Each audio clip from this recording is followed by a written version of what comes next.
നമസ്കാരം. ഇന്നത്തെ വിഷയം അന്ധവിശ്വാസവും ആചാരങ്ങളും എന്നതിനെ കുറിച്ചാണ്. ഇന്നത്തെ കാലത്ത് ഏറ്റവും കൂടുതൽ ചർച്ച ചെയ്യുന്ന ഒരു വിഷയം തന്നെയാണ് അന്ധവിശ്വാസം ആചാരങ്ങളും എന്നുള്ളത്. പിന്നെ ഈ വിഷയം സൂക്ഷിച്ച് സംസാരിക്കേണ്ട ഒരു വിഷയം കൂടിയാണ്. നമുക്കറിയാം, ഇന്നത്തെ നമ്മുടെ ആൾക്കാർ കൂടുതലായും അന്ധവിശ്വാസവും അതുപോലുള്ള വിശ്വാസങ്ങളൊക്കെ വിശ്വസിച്ച് വരുന്നുണ്ട്. പിന്നെ കുറച്ച് കൂട്ടരുണ്ട് ഒരു കാര്യം വിശ്വസിക്കില്ല.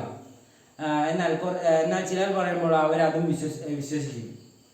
ഇതെങ്ങനെയാണെന്ന് വെച്ചാൽ, നമ്മൾ എവറസ്റ്റിൽ കയറിയിട്ടില്ലെങ്കിലും മറ്റൊരാൾ പറഞ്ഞു കേട്ട് നമ്മൾ വിശ്വസിച്ച് പോകുന്നതാണ് ഇതിൻ്റെ കുഴപ്പം. അപ്പോൾ നമ്മൾ ഒരു നാണയത്തിന് രണ്ട് വശങ്ങൾ പോലെയാണ് അന്ധവിശ്വാസം വിശ്വാസം എന്നുള്ളത്. അപ്പോൾ ഇതിനെ നമുക്ക് തരംതിരിച്ച് കാണാനും സാധിക്കില്ല. പിന്നെ ഒരു കൂട്ടരുടെ അന്ധവിശ്വാസമായിരിക്കും ഒരു കൂട്ടരുടെ വിശ്വാസം. അപ്പോൾ ഇതൊന്നും നമുക്ക് ഒരിക്കലും നിർത്താൻ പറ്റാത്ത കാര്യങ്ങളൊക്കെയാണ്. പിന്നെ നോക്കുകയാണെങ്കിൽ നമ്മുടെ പ്രത്യേകിച്ച് നമ്മുടെ ഭാരതം, പിന്നെ പ്രത്യേകിച്ച് കേരളത്തിലാണ് ഈ അന്ധവിശ്വാസങ്ങളൊക്കെ വളരെ കൂടുതലായിട്ടുള്ളത്. അപ്പോൾ പ്രത്യേകിച്ച് നമ്മുടെ ഗ്രാമപ്രദേശങ്ങളിലാണ് ഈ അന്ധവിശ്വാസം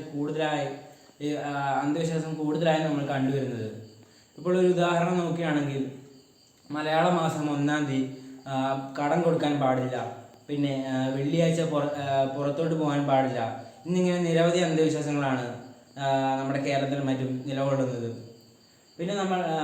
പിന്നൊക്കെ ഉള്ളതാണ് രാവുകാലത്ത് വേണം കർമ്മങ്ങളൊക്കെ ചെയ്യാൻ എന്നുള്ളതൊക്കെ ഉണ്ട്.